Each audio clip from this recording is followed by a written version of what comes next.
Ito ay bahagi ng Interstate Highway H3 sa Hawaii. Dinisenyo ng hindi gaanong nagagambala ang kalikasan. Elevated kaya malayang nakakadaan ang mga hayop sa ilalim. Makikita rito ang breathtaking view at waterfalls ng bundok, isang obra maestra ng engineering at kalikasan. Bago makarating sa elevated road, dadaan ka muna sa maikling tunnel na ito. Pero sa kabila ng ganda nito ngayon, alam mo bang may kwento at kontrobersya sa likod ng kalsadang ito?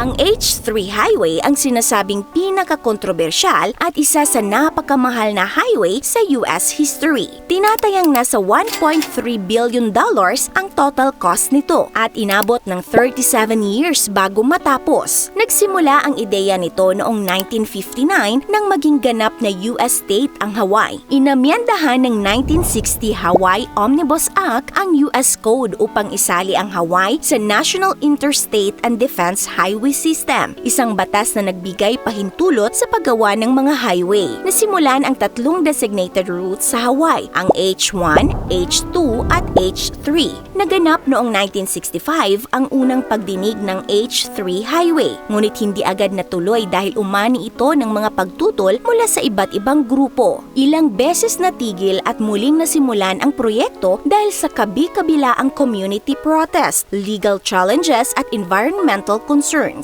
Nang itatayo sa Mauna Loa ang H3 Freeway, nabuo ang Stop H3 Association noong 1971 upang tutulan ito. Kinasuhan nila ang state sa paglabag sa National Environmental Protection Act. Ngunit ipinagpatuloy pa rin ang construction nito dahil walang sapat na local significance ang Mauna Loa Valley. Noong 1976, kinilala ito bilang sagradong lugar na karapat-dapat pangalagaan. Naihinto rin ang orihinal na ruta ng H3 sa Mauna Loa Valley dahil sisirain umano nito ang mga sagradong lugar, lupang sakahan at natural na tanawin. Ngunit noong 1986, ipinasa ang batas na nag-i-exempt sa H3 mula sa requirements ng Section 4F ng Transportation Act, kaya naipagpatuloy pa rin ang construction ng highway. Marami mang tumutol, ngunit giit naman ng mga taga-suporta na makatutulong itong bawasan ang trapiko, makalilikha ng mga trabaho at suporta sa construction industry at mahalaga sa pandepensang pangangailangan ng Hawaii. Matapos ang mahigit 3